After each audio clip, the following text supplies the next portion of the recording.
Hello, today I'll be reviewing the Ryobi 20-inch 40-volt brushless cordless electric snowblower. Has a 5-amp battery and charger included. I have it right here and it's in the stowed position so you can see how compact it is. I also have the lawnmower and a few other Ryobi tools. And I chose this because, as you could tell, I have a lot of Ryobi tools, and this made sense because when I got the lawnmower, it came with this big battery, and so I can use that battery in the summer, but then it's the same battery that comes with this, so now I have two batteries. And when we get really big snowstorms, I actually got this when we had a really big snowstorm. I had hurt my back that like 2 days before, and I couldn't use a shovel, so I needed something. I went out and got this, and it really saved the day. We've had a 12-inch blizzard, poured 12 inches overnight, and this handled it nicely. The guy across my street has a gas snowblower, and this held up just as good as his did, except his was a lot louder and his smelled bad. So I definitely recommend this. I have had this for 2 full winters and it has held up. I've probably used it. I don't use it when the snow is only like an inch or less, just because I can just do that with a shovel and get it over with. But anytime it's more than that, I'll use this. My wife uses this if I'm not there to shovel, because this is easier. In fact, this is so nice that when I do use it, if I still have battery left over, I will actually go snow blow the neighbors, and I'll just go until the battery runs out. I'll go up one side and down the other side of the sidewalk just to help out, because it's so easy. It's mostly like walking, maybe like a little bit harder than pushing a stroller if you've done that. But there's very little resistance unless it gets really deep, in which case, you gotta back up and kind of push it like you're pushing a shovel. But I'm gonna pull this out now. This thing is pretty heavy. It's about 35 pounds, and it has the wheels, but they're on that side, so I can't get to it. So it's really easy to set this up. You just pull the handle up like that, and then it has these little locking grips. You can loosen and tighten it with these knobs, and then you do that. So if it's a little tight like that, you could loosen this. I just have it really tight. This one's loose. You could see it. It's pretty loose. That's why it was so easy. This one's really tight. So to use this, it's really simple. Once you have that the handle up and locked, you just put your battery in, pull this back, and then press that button. It's really easy with 2 hands. It's a little bit harder with one. And then, you can lift it if you're turning it. It turns on a dime, and then pushing it is easy. It's meant to scrape, so I have found that I kind of have to push down on the handle a little bit to get it to go. Okay, so how does this work? You have this handle here, which allows you to turn it so that you can direct the snow either left or right or whichever way you need. And then you have this little thing, you push that up, and you can adjust it up or down. So if I do this, I can actually get the snow to launch like 25, 30 feet in the air.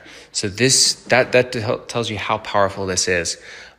Usually I have it about here at about a 45 degree angle or so, and it can launch it, maybe like 10, 15 feet.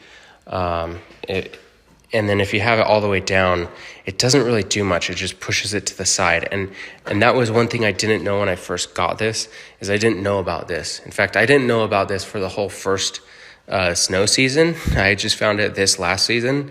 And it was like, it wasn't all the way down, but it was kind of down. And so I was like, why is this kind of weak? Because it was just blowing straight off to the side. It worked, but it wasn't like getting it completely out of the way. So if I was blowing it onto the sidewalk, and I was only doing half, I'd have to go over and like it was a little bit more. But if I had known about this, that would have been helpful.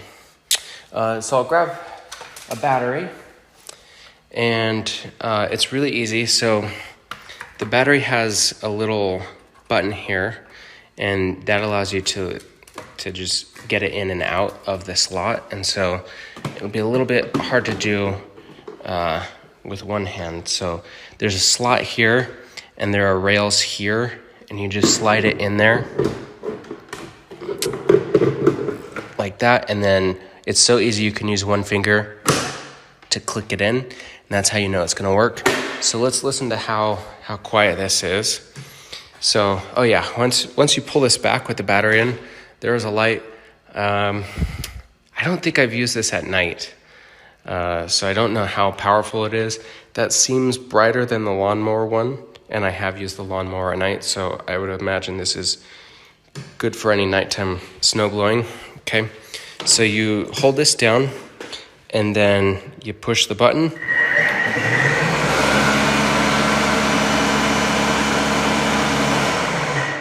And that's it. And so I just let go of that, and it turned off. Like I said, it's not that loud. So to get it out, you just lift this up, press that button, pull it up, and there you go. It's a little bit harder with one hand because I'm trying to get a good angle with the camera. So I'm in a interesting position. And then taking it down is just as simple. You pull the handles out. Again, this one's a little bit tight. Fold that up, and that's it. You know, it's there's not much to it.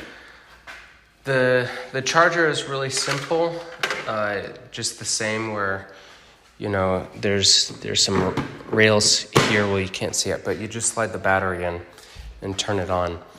Let me demonstrate that real quick.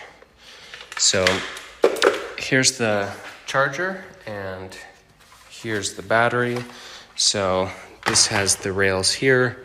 This has the rails here. So you just slide that in and click. So it's like I said, it's easier with two hands because you can hold it from sliding, because there is a little bit of force needed to click it in. This tells you how it's charging. So let's just carry this over to a plug. Okay. So if you see, I'll just plug this in right here. Takes a second to turn on, and then it'll tell you the status. So red means there's nothing in there, or it's not charged, a dead battery. There's an orange for a warning sign, and then flashing green means it's charging. Solid green, like we have here, means that it is charged, because I charged these up after I mowed the lawn a couple days ago. And so that's about it for this product. I really like it. I can't think of any cons other than, this is a bit tight, but that's my own doing. And this wasn't obvious. Maybe it was in the user manual. I didn't really read it. So hopefully anyone watching this, if you get it, you'll know about that, because it's actually really fun to shoot it up high. We were having a snowball fight with my daughter, and I was using this to launch the snow at her. And so she didn't stand a chance. But it was really light. It like really airs it out, so it's fluffy. So you can have a lot of fun with this. One last thing, this thing is wide enough that it will cover about half the sidewalk. So you'll have to do one pass, and then you'll have to do another pass coming back, which is fine, because if you go out, you got to come back. The only issue is when you're turning around, is you kind of got to step into the snow to turn it. But there's not really a way around that. So that would be the case with any snowblower. But yeah, that's all I have to say about this. I hope this was helpful, and thanks for watching.